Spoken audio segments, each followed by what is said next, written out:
The reason why I'm here today, ladies and gentlemen, merong nagaganap na epidemic ngayon sa ating bansa at lumalala ang epidemic na ito. And it's about time na lahat tayo magtulong-tulungan para magamot itong malalang epidemic na for me.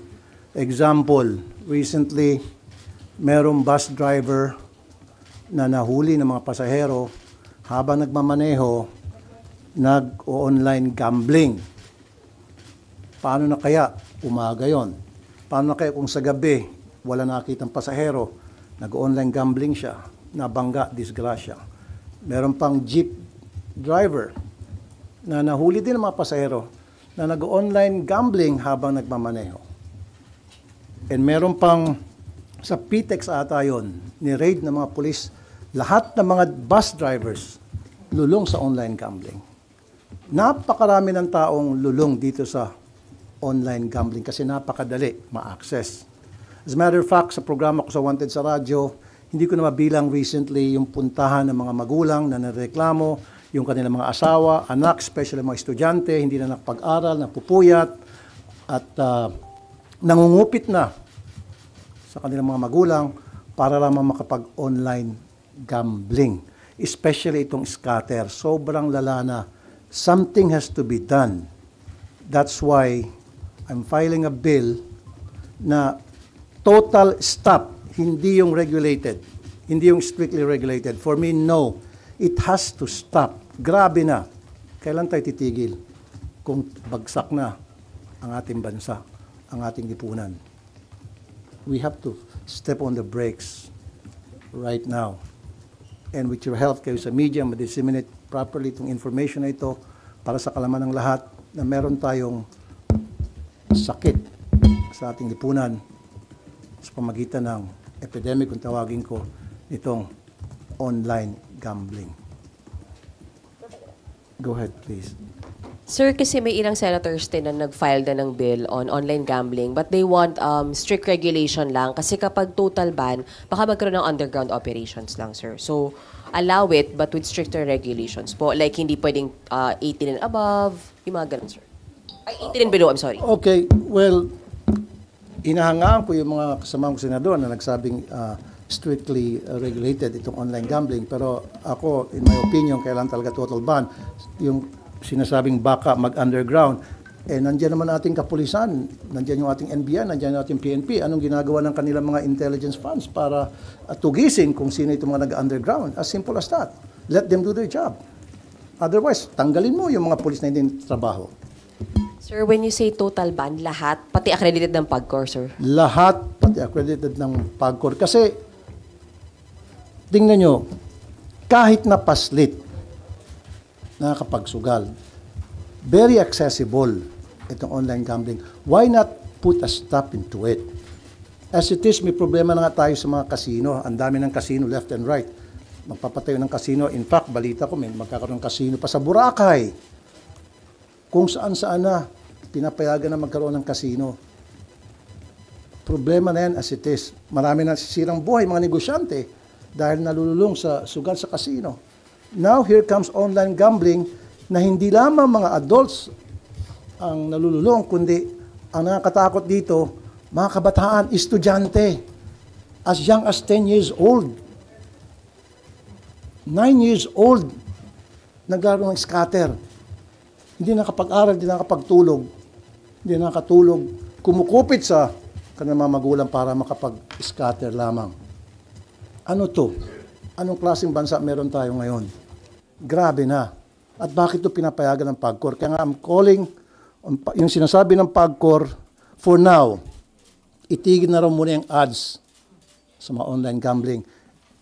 Eh, galing ako sa bahay ko, papunta rito, binilang ko, 7 ang billboard ng online gambling. 7.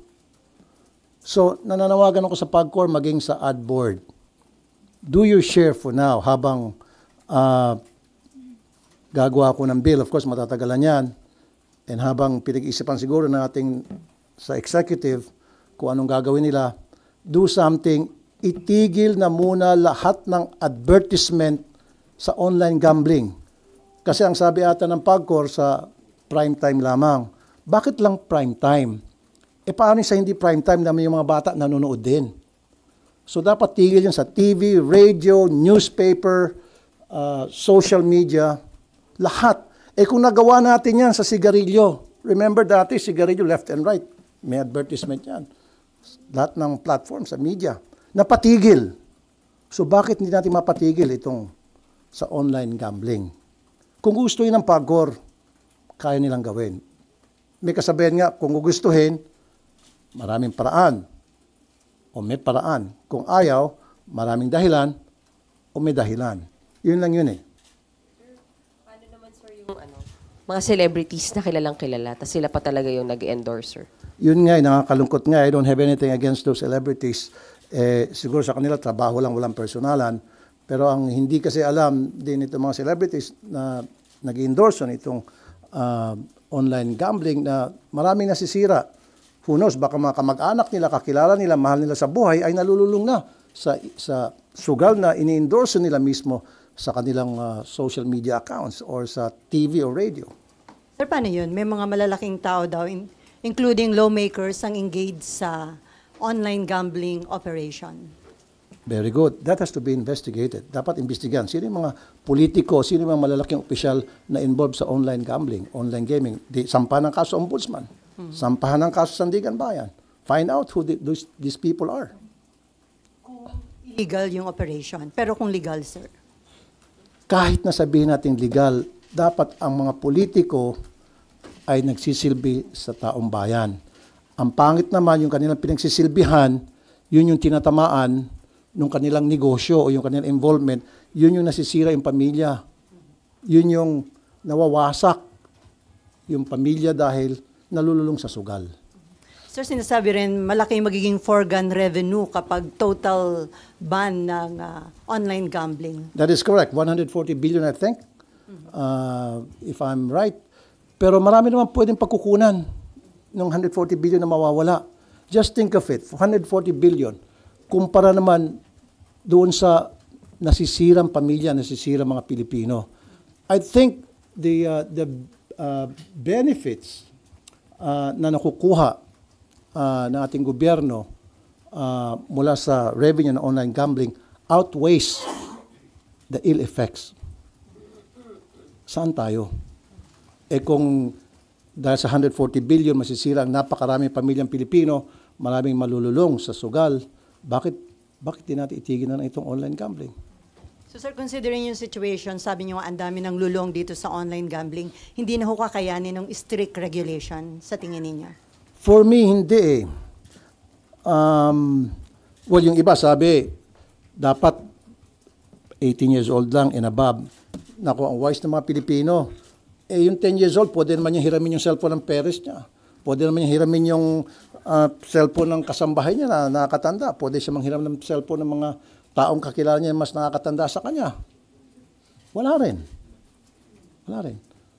At ngayon, sa GCash, sa Paymaya, nandyan palagi yung online gambling na naka-advertise.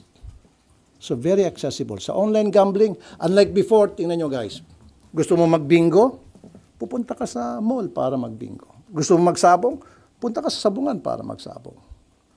Gusto mo magkarera? Punta ka sa racetrack para magkarera. Ngayon, kahit nasa loob ng CR, habang you're doing your thing, pwede ka online gambling. Pagkatapos mo siguro, natalo ka na ng 10,000. Ganon katindi ang online gambling. So pag wala na itong online gambling, yung mga sugarol na gusto talang magsugal, then punta sila doon sa venue nung sugal na gusto nila. Ngayon pati, meron pa nga igagamba, pa yun. Totoo yan. Lahat ng klaseng sugal na isip nyo, i-billiards, nandyan na. Who knows kung ano pa yung mga susunod na mga kabanata nitong e-gambling mga operators, kung ano pa mga isip nila. Matindi. I'm calling upon PAGCOR for now, ipatigil nyo na muna lahat ng advertisement sa lahat ng platform ng e-gambling. Sabi niya, papatigil niyo. Kanina lang pagpunta ko rito. Ang dami. Dami mga advertisement pa rin. Sana magkaroon muna ng moratorium habang nagde-decide yung ating executive kung paano nila i-handle to. Sir?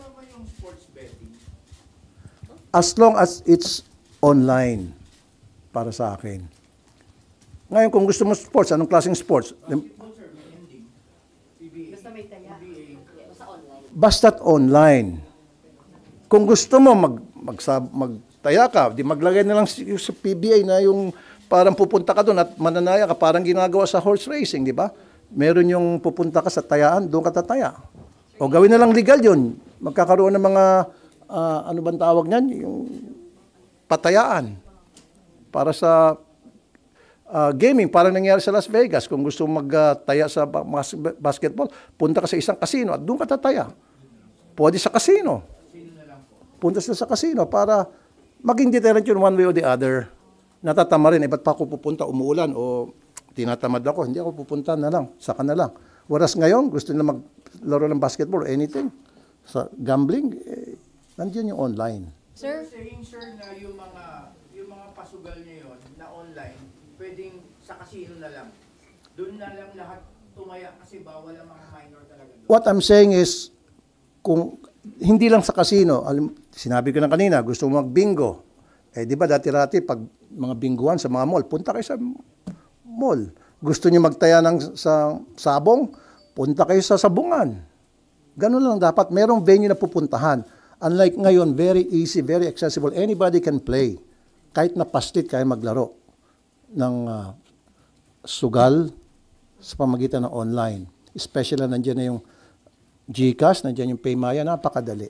Sir, ang PAGCOR sabi nila hanggang August 15, meron para i-take down lahat ng ads, yung billboards, sa mga bus, etc. So you're saying dapat ngayon na? Bakit August 15? So between now and August 15, so marami pa malululong sa sugal. So kung gusto ng PAGCOR, sabi kanina, kung gusto, maraming paraan. Kung ayaw, maraming excuses na hanggang August 15. Why August 15? Let's do it now. Ganun dapat. Ora mismo.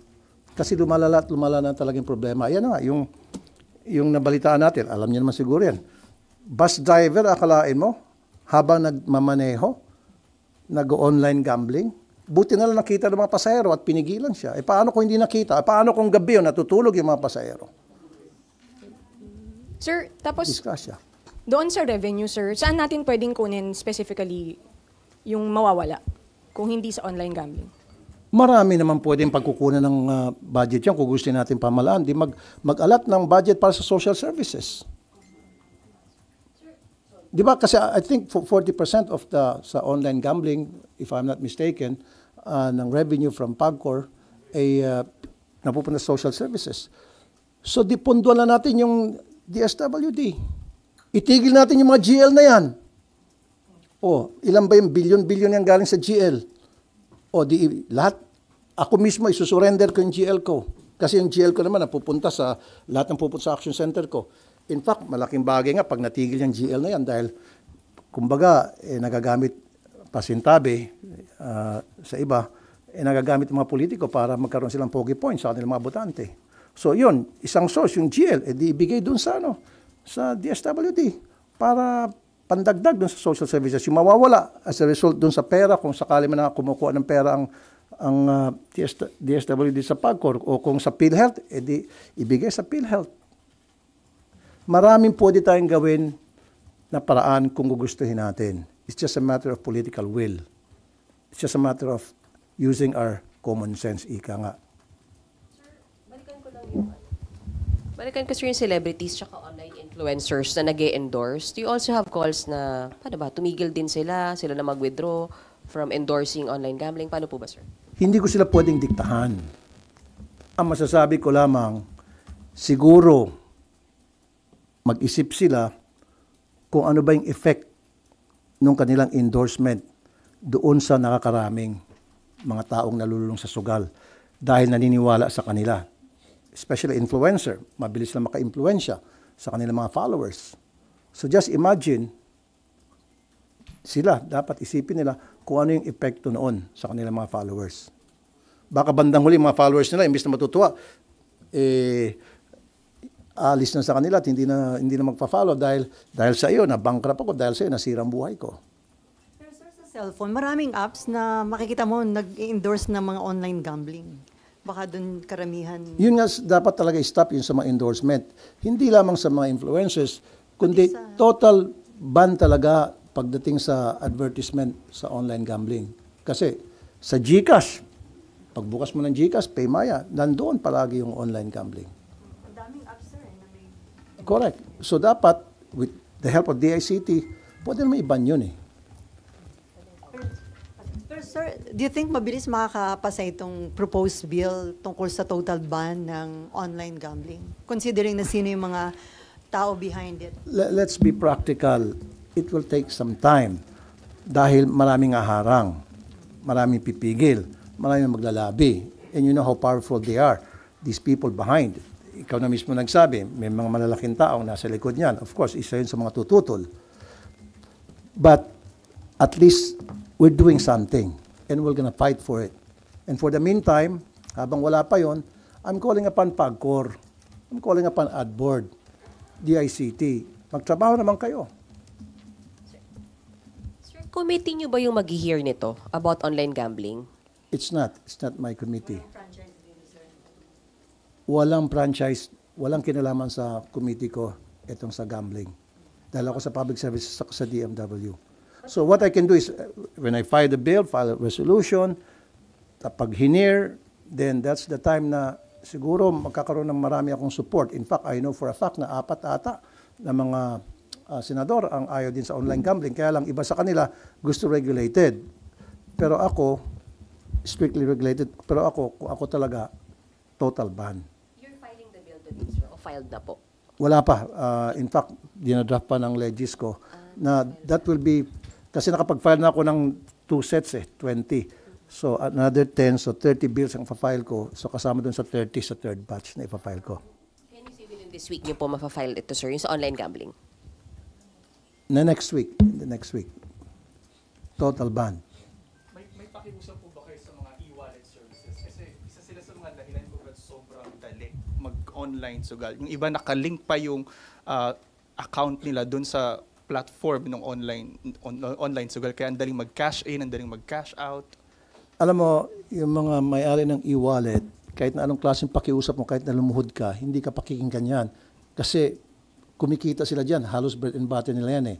So ang kailangan talaga is legislation para wala silang pwedeng gawing rason. Pag may batas na, wala silang magawa. That they have to follow, otherwise may kalalagyan sila. Sir, other issue? Okay. Ay, may nag-raise ng hand dun sa dulo. Yes, sir. Sir, nabanggit nyo epidemic na. Kung nagawa ng Pangulo yung executive order sa POGO, bakit hindi tayo manawagan sa Pangulo na maglabas ng executive order pagbawal itong online gambling, sir? Thank you, sir. Thank you for that very good question. Hindi ko pwedeng diktahan o pagsabihan ng ating Pangulo dahil may separate of powers, executive siya, legislative ako. I can only wish. So, hindi naman siguro masama mangarap. So, nangangarap ako sana one day or in the next few days, makarating sa ating Pangulo kung gaano kalala itong problema, and it's up to the President kung anong discarding gagawin niya, and I will respect kung ano man desisyon niya. Pero para sa akin, my stand is sana total ban pahinto na ito.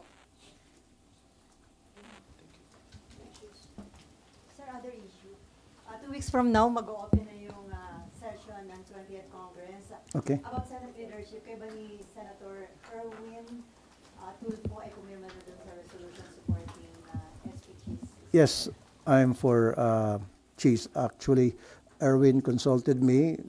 Sabi niya, Kuya, saan ba tayo? And then I said, ako ay kay Cheese. Now, it's up to you. Hindi kita pwedeng diktahan kung sinong gusto mo. Sabi niya then, kung kay Cheese ka, sige. And then, sinabi ko sa kanyang dahilan at nakita niya magandang reason na binigay ko sa kanya. Kaya, sumang-ayon siya sa akin. Ano po yung mga reason na binigay niyo? Well, first of all, kilala ko si Cheese. I've worked with him for 3 years. At halos parehong work ethics namin. Agresibo siya pag meron siya mga bills na gusto mapasa, especially mga tinatawag na priority bills. Pinupush niya talaga. In fact, he will even to the extent of calling my staff. Ano bang problema? Paano ba ako makatulong? And then, kuminsan siya pa mismo ang nagpapapirma para mapabilis yung proseso. Isa yun sa mga bagay na nakita ko sa kanya. That's why sabi ko, although hindi ko pa nakakatrabaho yung kabila, si Senator Soto, I don't know him, I mean as far as work ethics niya o leadership niya because hindi ko naranasan. Unlike kay Cheese, naranasan ko and wala akong nakitang problema. Sabi nga nila, if it ain't broke, don't fix it. Pero nag-effort ho yung grupo ni Senator Soto na ligawan din kayo. Well, may mga nagparating but it was too late. Ako naman, hindi naman ako pwedeng urusulong kung talagang nakapag-decide na ako, nandun na yon. So wala na makakapagpabago sa decision nyo, sir, hanggang July 28? I don't think so. Kailangan kong panindigan kung ano na yung napag-desisyonan ko na. Hindi naman tayo pwedeng agaw-bawi. Sir, do you expect to retain your committees? As far as I know, kasi I'm doing okay naman sa committee ko as chairman ng public services. I'm doing my rounds to make sure na safe yung mga pasahero natin sa bus, sa barko, sa aeroplano. Sa DMW naman, I've been going around different places sa iba't ibang bansa para tingnan yung sitwasyon natin mga OFWs. So I'm doing well. Siguro naman hindi tatanggal sa akin ni Chish yung committee na yon. Madadagdagan ba, sir? I don't think so. Okay na sa akin yung dalawa para makapag-focus ako. Pag marami baka makadistract. No, it's not. It's no longer mine. So migrant workers, Migrant workers and public services, yun yung committee ko. dati energy nga pala pinalitan siya. Wala na kayong hiningi, sir, na iba? Wala ako hiningi ni Tuldok kay Sanchez when I told him na I'm with you. I didn't ask for anything in exchange. Distributed nila lahat, sir, yung mga committee chairmanship. That I don't know. You can ask Cheese directly, Senator Cheese directly pertaining to that. All I know is yung committee ko lang. Sabi niyo nga gusto niyo yung leadership style ni SPG. So kontento rin kayo sa pag-handle niya sa impeachment case ni BP Sara? So far, okay naman para sa akin. And what's important to me is matutuloy yung impeachment. And gustong-gusto ko matuloy yung impeachment para mabigyan natin pagkakataon si BP Sara na maisabi niya yung kanyang side. Mas maganda, di ba, ma-clear niya yung name niya sa pamagitan ng pagdidepensa niya doon sa impeachment at mapapatunayan na inosente siya as opposed to yung mababasura before na magkaroon ng hearing sa impeachment. So against din kayo na ma-dismiss agad yung impeachment case nang walang trial na No, mangyayari? against ako. Gusto ko dapat You will vote against it? gusto ko magkaroon ng trial. Para naman magkaroon si BP Sara ng pagkakataon madepensa niya ang sarili niya. Kasi for now, sinasabi nga niya na inosente siya. So, let her prove it na inosente siya. Mas maganda yung ma-prove niya na inosente sa pamagitan ng trial. And then, nakita ng mga senador na talagang inosente siya at kulang sa ebidensya. Di ba mas maganda yon? Sir, isa kasi sa mga inaasahang move ng defense pag reconvene ng impeachment court is really to move for dismissal. So what can we expect from you since baka mauwi sa botohan, sir, ng senator judges? Para sa akin, ang ayaw ko ma-dismiss. Gusto ko talaga magkaroon ng trial para ma-prove niya sa kanyang sarili yung kanyang sinasabing innocent siya. Give her a chance. Give her a day in court. Kasi kung ma-dismiss lang, so paano na yung mga allegations against her? Marami mga allegations di ba? O, paano niyo mapuprove yun? Paano niyo masasabi sa taong bayan na inosente siya, na lahat yan ay puro katang-isip lamang kung hindi tayo magkaroon ng trial? Because doon sa trial, doon niya mapuprove yung kanyang innocence. At doon niya mapuprove kung siya ay guilty. Pero Senator Bato de la Rosa, ang sabi niya, pag nag-open na yung 20th Congress, una niyang itatanong ay kung may jurisdiction ba yung 20th Congress. Dapat daw ma-establish muna. Sa tingin niyo, hindi na kailangan dahil na-acquire niyo na yung jurisdiction dun sa Meron kaso. ng jurisdiction. Hindi na dapat pag-usapan yan. Magkakaroon talaga ng hearing sa impeachment. It's just a matter of, siguro may maghihiling na madidismiss yan o ibabasura. Now, I'm not for it. Ang gusto ko magkaroon ng trial para ma-prove again for the nth time, ma-prove ni BP Sara na siya inosente, like what she been saying and her attorneys and her campo na inosente siya. So mas maganda na ma-prove niya na inosente sa pamagitan ng trial, sa resulta ng trial versus madidismiss agad-agad. So wala siyang pagkakataon na mapakita sa taong bayan na siya ay malinis at yung mga aligasyon ay gawa-gawa lamang.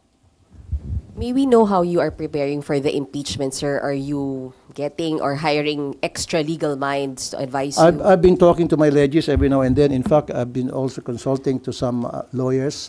In fact, meron pa akong mga konsulta. I'm not gonna tell you their names. Mga former justices ng Sandigan Bayan, may former justice ng Supreme Court na nakausap ko. So I've been talking to some people and asking for their inputs. Bakit, sir? Ba't kinakailangan niyo, sir, na ganun karaming i-consult niyo? Because this is my first time na maka-attend o maging senator judge sa isang impeachment hearing. So dapat I should be prepared. Hindi ako pupunta doon ng blanco. Dapat meron akong sapat na kaalaman so that I can make intelligent decision at the end of the day. Pero wala kayong nakita, sir, na parang delaying tactic. Kasi sabi niyo, bakit ang tagal? Parang hindi. For me, I don't think so. I don't think so. Labas na tayo doon, lampas na tayo doon sa delaying tactics na tinatawag. Doon na lang tayo pag-uusapan natin yung sa impeachment trial na. Kasi para sa akin, gusto ko talaga magkaroon ng trial. Tanong lang tayo na SONA last time. Okay? Sir, isa na lang. Sir, expectation sa SONA ng Pangulo since more than 1 week na lang po? What you want to hear po? What I want to hear is, I don't know yet kung ano yung mga sasabihin niya. Of course, meron nang nag-prepare ng kanyang speech, meron mga nag-advise sa kanya. Pero ang gusto ko sana, wish ko lang, hindi naman siguro masama mag-wish. Sabi nga nila, hindi naman siguro masama mangarap, libre ang mangarap. Pangarap ko sana sa SONA, baka pwedeng isali ng, sabi ko, bacon naman, Mr. President. Pwede mo isama sa SONA mo yung tungkol dito sa problema natin sa online gambling. I don't know. But again, hindi ko dinidiktahan, hindi ko sinasabihan ang ating Pangulo because desisyon niya yan. Ayokong pakialaman yung lahat ng mga ginagawa niya. In fact, karamihan sa kanya mga ginagawa ay support. Dahil nakita ko na kapareho na advocacy ako, I support him. But dito, ako'y nag-wish lamang na sana makarating sa Pangulo kung gaano kalala na itong problema sa online gaming. At sana wag siyang lokohin, meaning wag siyang bigyan ng wrong information. Kasi usually yung ating Pangulo, umaasa lang naman yan doon sa mga advisors niya, doon sa mga alter ego niya, kung anong sinasabi sa kanya, yun ang pinakikinggan niya. Sana yung mga nakapaligid sa kanya, yung mga trusted niya, magsabi na totoo kung gaano kalala na itong problema natin sa online gambling. Last year, SONA, sir, yung salient point talaga doon, yung nag-stand siya about Pogo. So is that something na gusto niyo? Which was very commendable. In fact, nagkaroon siya ng standing ovation. Isa ko sa matumayo at pumalakpak ng gusto. Hanggang sa mabingi ng tenga ko sa kapalakpak sa kanya. So, since wish lang naman, sir, gusto niyo rin ba na magkaroon nga siya ng malinaw na stand on online gambling, sir, naman, this time? Sana nga, sabi ko, hindi naman masama mangarap. Pangarap ko lang yon. Kung magkaroon siya ng ganong klaseng stand, thank you so much. Sir, pahabol lang, isa lang po. Sir, ano pong masabi niyo so far doon sa development, doon sa online sabong, yung mga nare-retrieve daw ng mga buto? Yes, nakamonitor ako dyan. And our authorities so far are doing good, especially yung ating Philippine Coast Guard, which under sa committee ko yan, sa DOTR. And sabi nga nila, ayaw nilang galawin muna yung mga sako. Nakikinig sila, may mga forensic expert tulad ni Fortune na sabi dapat this is the way you should handle the pieces of evidence o yung sako, etc. So let's leave it at that. Kung ano yung mga ginagawa natin mga otoridad, suportahan natin. Fully support ako dyan. May mga korte tayo. However, pag nakita ko yung mga polis natin, medyo winawashi-washi yung ginagawang investigasyon, magsasalita ako. Pero sir, ano yun, nagpalakas dun sa whistleblower yung kanyang mga binulgar dahil dun sa nakukuha ng mga buto or... That's a good development, as a matter of fact. Kaya lang, may mga nagsasabi na baka planted daw yun. Siyempre, tuwing merong ginagawa yung damn if you do, damn if you don't. Ganun tayo mga Pilipino. Pag may ginagawa, yung ating mga otoridad, mali yan. Pag walang ginagawa, mali yan. So gumagawa yung ating otoridad ng trabaho Meron silang nakita mga boto. Then that's a positive development that we should welcome. Everybody should welcome. But it has to be investigated by the forensic experts, thoroughly investigated kung talagang magmamatch talaga yung kasi so far sa balita ata 12 na ata sa mga family ng victims ay nakuha ng DNA samples para i-match yun, gagawin ng cross-matching. So let's leave it at that. Sana maging successful yung gagawin cross-matching. Okay. Thank you. Thank you. Thank you.